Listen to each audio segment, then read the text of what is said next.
Says, I always give a joke at the beginning. So she sent me a joke. Now, my children tell me I don't have much of a sense of humor, so I have to tell you that I think I got this, but I'm not sure it's really, really funny. So, one day, a family decided to bring the whole family to church. It was the first time that their only child had been allowed to come. She usually stayed with Grandma. She was really excited about being able to come to church and didn't realize that her pointing and talking out loud was making many of the people look at her, and her parents, of course. Becoming uncomfortable with the child's chatter, Mom said, "Shh." Then she added, "This is God's house. You need to be quiet." The child's eyes grew really wide as she looked all around at the people. She said, also in a really loud whisper, "Which one is God?" At this point, Mom was totally embarrassed and replied in a somewhat irritated tone, "God is not one of the people that are here." With that, the daughter put her hands on her hips and in a loud voice said, "Well, God had better hurry and get here because he's got a lot of company waiting for him." That's cute, huh? Okay. That's cute. So please join me in the spirit of prayer. God of love, I am thankful for the fact that you love to bless us. Please open our hearts and minds so that we can see all that you've done for us and acknowledge our blessings.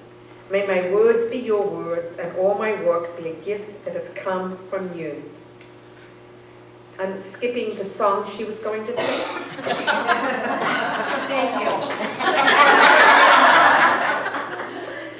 It would not have been pleasant. Now, again, this is not me, though it's actually about the right number of years. This is Helen. I have met a number of people in my 68 years on this beautiful earth. There are times when I meet someone for the first time and wonder if my first impression is just a wrong judgment call. I also wonder what impression that person had of me. I usually like people. I don't know about you, but I find that some people are easier to like than others. Have you met someone that seems so good that it can't possibly be true? Ever met someone you might label as a con artist? My answer to that is yes, for Helen. I have. And I will say that I have, I will add in things as I go along as the Spirit leads. So, con artists. Not a good thing. But we can be taken in by people, and we need to remember that. Now, sometimes we're just dealing with people that are around us. Did you ever say to someone in the morning, maybe, "Boy, he got up on the wrong side of the bed this morning"? Maybe his warning label should read, "Grumpy man, beware." And I'm sure, man, you could say, "Grumpy woman, beware." Do you believe it would be helpful to see someone's warning label? Can you imagine walking up to someone and have their label flashing, "Danger, danger"? The person will explode when angry. Beware of flying objects around this person. It's so easy to put a label on a person without understanding who they are and where they came from. There are all types of labels, not just those we put on people. There are product labels. Sometimes they're interesting to read, and I tend to find that they are truthful. Let me give you a few examples of labels that are truthful and maybe even a little wacky. On a blanket. Not to be used as protection from a tornado. I have never seen that, okay? On a carpenter's electric drill. I think not intended to use as a dental drill. Now apparently these are real, I'm just telling you. On a bottle of shampoo for the dog, Caution, the contents of the bottle should not be fed to fish. On a string of Christmas lights for indoor or outdoor use only. On a hairdryer, do not use in the shower. Batman costume. The cape does not give the wearer the ability to fly. Printers on a cartridge for a laser printer. Do not eat toner. On a novelty rock garden. Eating rocks may lead to broken teeth.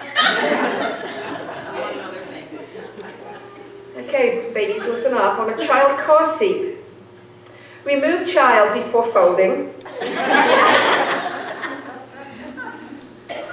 On a household iron. Never iron clothes while they are being worn. I have to add a personal note here. I have done that. Loose-fitting blouse that doesn't even have a wrinkle.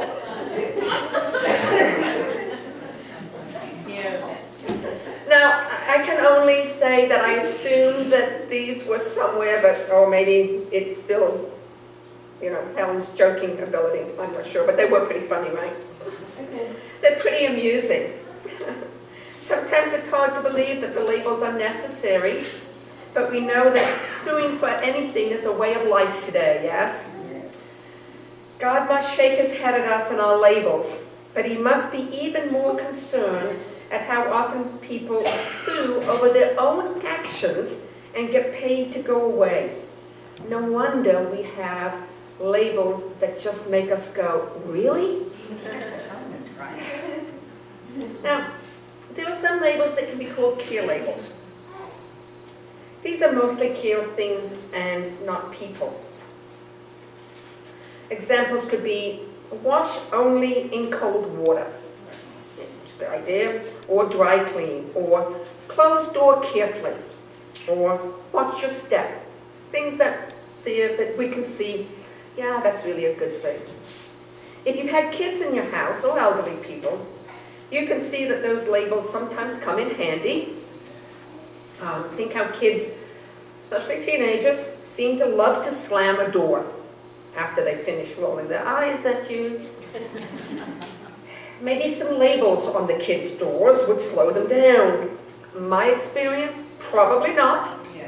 But I'm not sure what care sign would keep that kid from rolling his or her eyes at me, because they do like to do that. Sometimes I wish I had a care label that explains what I am really saying when I say, leave me alone. Ever been there? Ever told someone, leave me alone? Yeah. It's usually someone close that we love. And sometimes not in a really nice tone of voice. I think I'd like that label to read, she really means that she is upset and hurting right now and wants you to listen. And if you gave her a hug, it would probably make her a lot happier, and it would probably make the rest of the day go better. I have to admit that that would have to be a really big sign that might cover me up. Some people say that the world can be a rough place to live in. Max Lucado has written a book called You'll Get Through This.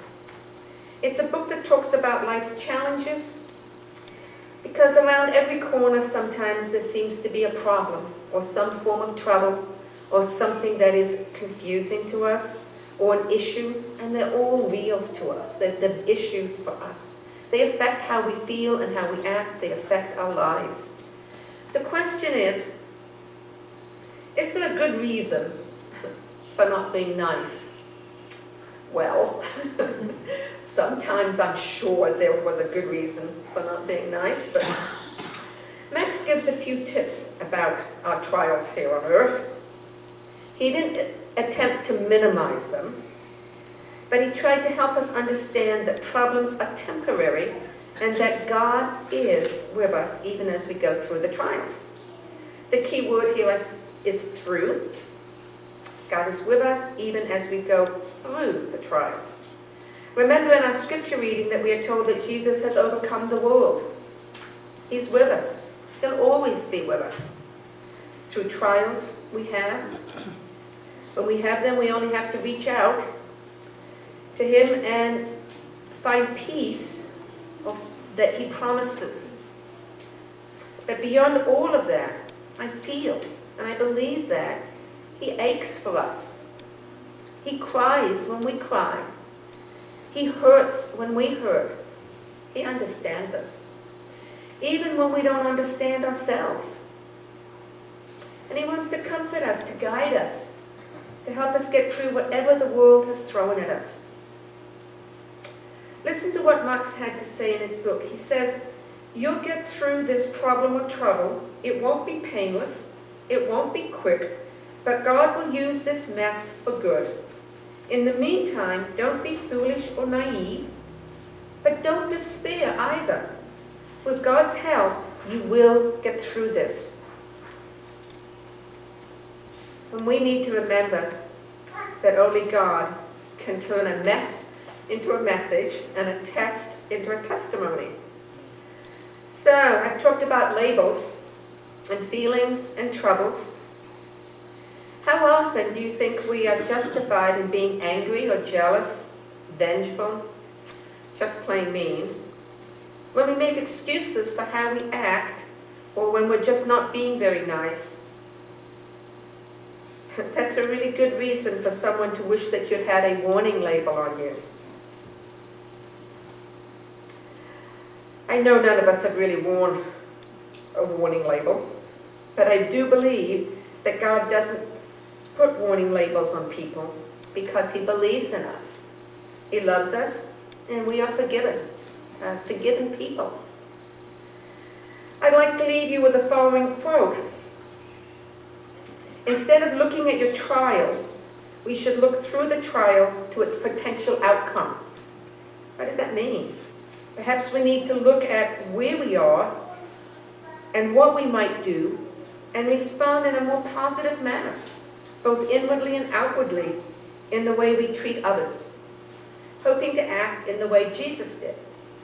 It's my desire to act with care and compassion and seek whatever good I might find each day. So that brings me back to the care label. Do we need a care label? I have to think that it might help someone else understand who we are and what we need. Yet, I really don't think there's any need for a label. In conclusion, I would like to repeat what was once said to me: walk so everyone will know you are Christian. The way you act will be your label in the world that says, this person knows Jesus. So I challenge you this week to be a label that reads, Christian. Watch out, there's joy in this person's heart. Thank you. Alan says thank you.